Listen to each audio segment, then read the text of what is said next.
My name is Richie Rayfield. I support Keith Andrew, and I help all of his followers make sure they follow their dreams to wherever they want to take them.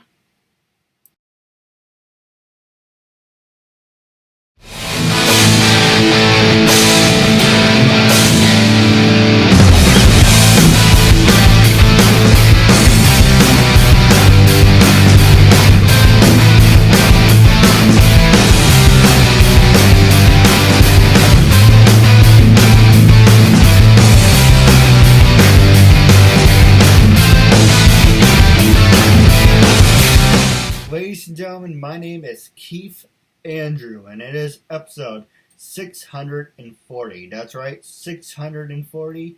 I'm here with professional actor Richie Rayfield. I just want to say thank you for being a guest on my talk show. Hey, guys. Now, for people who want to know what my talk show is about, the whole point of my talk show is to show people that even with having a learning disability, I can still amount to something. And at the same time, I'm able to turn myself into an example for people out there dealing with any types of learning disabilities and disabilities to never give up and prove people wrong. Prove to them that labels do not dictate who you are and who you're going to be. Is to prove to them you can still amount to something. So hashtag break the labels. Who influenced you to become an actor, and how many years have you been acting? My cousin Dawn Hindle, who lives in Los Angeles right now. She was in a production of Alice in Wonderland when she was about 10 or 11, and I was about 4. And when she started acting, I wanted to become an actor. I'm 44 years old right now, and I've been acting since I was 10. Would you say that she was a big influence in your life? Yes, she was. She was pretty much a reason that she wasn't disabled or anything, but she started doing it, and it inspired me into doing it. Now, when I was 10, I had tried my hand at sports, and I didn't really do that well at it.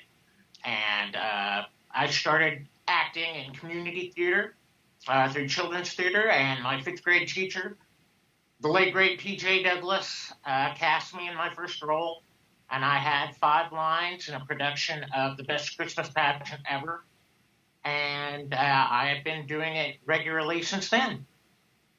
No, absolutely. Now, what can you tell us about your life growing up? My life growing up, I was kind of shy. I was kind of overweight. I lost my dad when I was 3 years old, and he died in a truck driving related accident. He was a truck driver, and he had to go out on a bad night. And it definitely affected my self-esteem, and it impacted sort of the issues that I had growing on later on in life. Self-esteem. I'm a recovering addict, so it kind of paved the way for that. Later on in life, I realized I was gay, and I had to endure some bullying both as a child and as a teenager, and both as an adult. So, for being gay, so acting was a way to help me escape. Now, you bring out a perfect subject about anti-bullying and discrimination. How did you overcome those obstacles? And do you think it made you a better person? Oh, I think that, for one thing, I don't think that being gay is a choice. I do think that because of my being bullied as a child and as a teenager sometimes, and then later on as an adult, I still can't believe I've received grief on it later on in life. But I do think it has helped me kind of take up for the underdog in life. If I see somebody being bullied or harassed, I have a tendency to jump in and say something. I despise bullying no matter what. That's actually another reason why I did not. Yeah. You know, one of the things that I've learned in being in recovery was that, for years I struggled in 12-step programs because I thought I was either being picked on or I was being bullied or people were being, tough on me. And it took me forever. It took me forever to realize that the only thing you can control is your reaction to people and how they treat you. You have no control over anybody else. You can only control yourself. And when I went into recovery, the first step is to admit that you're powerless over alcohol or drugs, or whatever your thing is. And a sponsor taught me that the only thing. Not only are you not only powerless over alcohol and drugs, you're powerless over everything. So, the only thing that counts is how you react to people. You can choose to be an asshole to somebody. You can choose to walk away. Or you can do the next right thing and say, hey, I agree to disagree with you, and just keep on walking. Yep. And that's certainly okay. So a lot of times when people try to sandbox you into or back you into a corner where politics is concerned, I certainly have a tendency to say, hey, we agree to disagree, or, let it go in one ear and out the other. In that case, I have to take my hearing aids out and, just say, oh, hey, I didn't hear you, and just walk on, So that's actually kind of a good thing for my disability. If I don't want to talk about politics, I can just take the hearing aids out and go on. But yeah, sometimes you just have to do the next right thing, move on. You can't. I don't think it's worth it to be. It's just not worth it to get so hot and bothered over every little thing that you're coming across as a maniac. I'm kind of like Trump does. But you know what I'm saying. Sometimes you just have to go on. No, all you have to do is just smile and nod. Oh, yeah, smile and nod. Grind your teeth while you're smiling if you have to. That sometimes helps. But yeah. Now, go ahead. I'm not familiar with your show that much. Can you give me a little bit more info about it? Well, what do you like to know? What were your disabilities that you came across? I know we chatted on Facebook and you said you hoped your story would inspire me. I hope it does. And I hope it does to a lot of people. Pretty much, long story short, I read and learn at a 5th grade level. I have ADD, ADHD.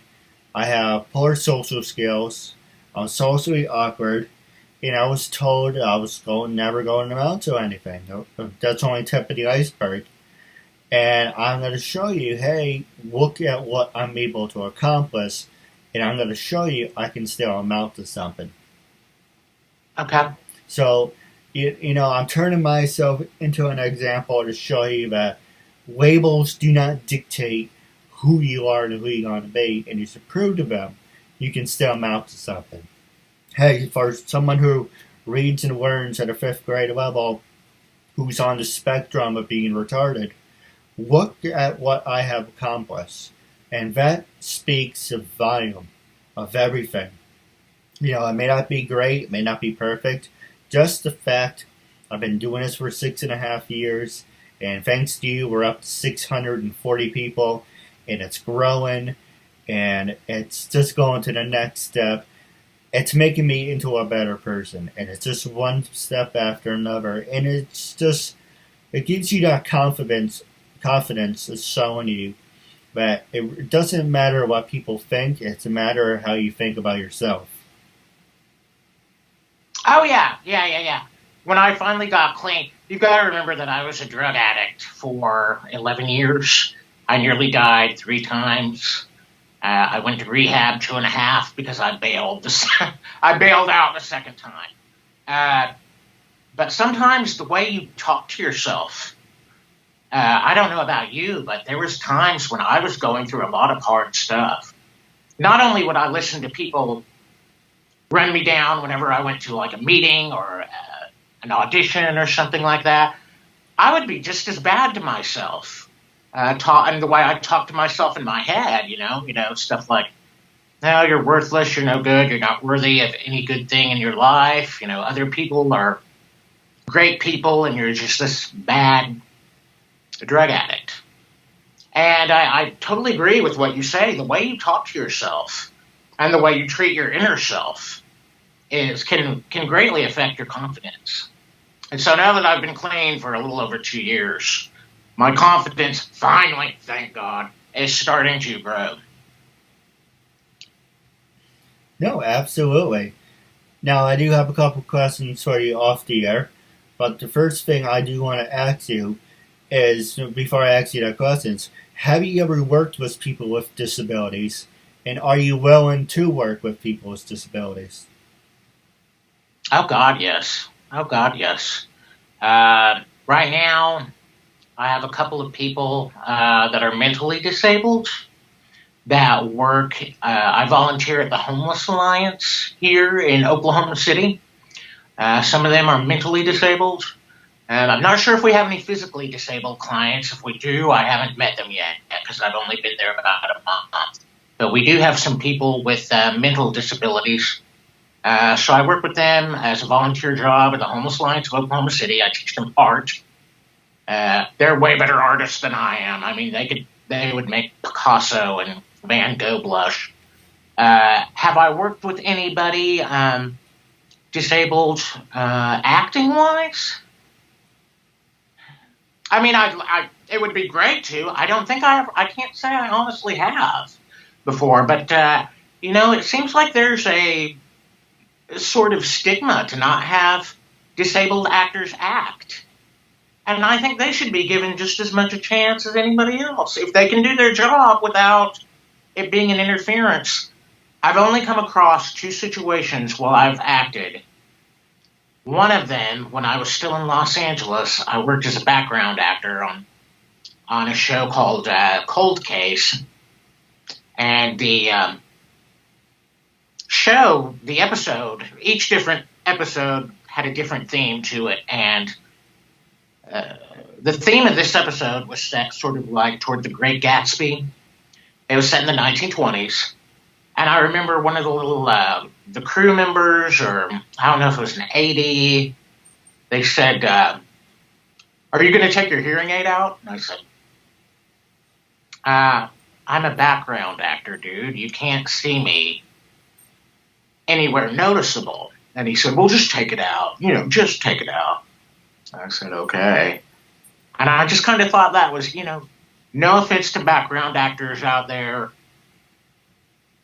Nobody really centers on them when they're on stage or on screen. And I just kind of thought it was, man, that was kind of shitty for him to say that. It was. The other time I did have an director or assistant director ask me if my hearing was going to be a problem. It wasn't. But I do think as long as people are doing a good job and it's not affecting their performance or it's not affecting their job, then they should have just as much equal opportunity to do, whether it be performing, bull riding, skydiving, whatever they want to do. Don't let some asshole say you can't do something just because you're disabled. I'm sorry. There's too many opportunities out there that you're going to miss out on if you let somebody tell yourself you can't do it. No, absolutely. Now, I do have a question for you off the air. But wrapping up, when I first approached you to be a guest on my talk show, what was your first honest opinion? What made you say yes, and how do you feel now? Oh my God, I don't even remember. I think I think the first thing I thought was, why the hell does he want to interview me? And 2, I was kind of scared because I've never done anything like this before. Because you have a lot of followers on your Facebook page, and I could not figure out is he some guy who's just going to be like, I wasn't familiar with your show, so forgive me. So I was kind of like, is he going to be an asshole? Is he going to be rude? I didn't know what to expect. I didn't. And then when we got our times mixed up yesterday, I thought, oh, he's kind of a flake, and he doesn't want to interview me. Blah blah blah blah blah blah blah. Or maybe he thinks the same thing about me, and I'm not great on time zones and all that shit. So excuse me. So I really didn't know what to expect, but I'm glad that I went ahead and did it. No, I appreciate it. Now, the last question I was going to ask you is how can people follow you on social media? Are you on LinkedIn, Twitter, Facebook, or any other websites for that matter that I did not mention? Yeah, I just did Facebook and Instagram. It's Richie.Rayfield on Instagram. I tried to do Twitter, but it just seems like nobody interacts on there that much as they do on Instagram and Facebook. So I just dropped the Twitter thing. No, I agree. Twitter, it has its moments where it feels like it works and then it just goes completely dead. Yeah, I just couldn't get into it. You know, honest to God, I really wish they would kind of bring back the good old days of MySpace. It just seemed like it was kind of easier as a whole. So it's true. I do agree. Now, I do have a question for you off the air about wrapping up our interview segment. It was a real honor and privilege having you as a guest, and I'm looking forward to part 2 down the road. Okay, thank you so much, Keith. God bless for having me on here. I hope I didn't make too big of a fool of myself. Go easy on me. It was my first time, and I hope your dreams, wherever they take you, whether that be acting or who any of your viewers are, please make sure that you don't let anybody stand in the way of your dreams. If you want to go out there and do something, do it and kick ass doing it. Edward Jensen. I'm Linda Collins. Hi, I'm Marissa Joy Davis. This is Michelle Wong. And I'm Nancy Rose. My name is Brandy Hunt. And hello, my name is Raven Nguyen. Hi there. My name is Giovanna Vidal. Hi, I'm Monica Thomas. Hi, I'm Paisley Blackburn. I'm Ashley Burgess. Hi, my name is Jeanette Abney. Hi, I'm Sharon Spank. Hey, this is Samantha Moore. Hi, I'm Melody Jones. Hi, my name is Becky Yee. Hi, you're watching the Keith Andrew Network.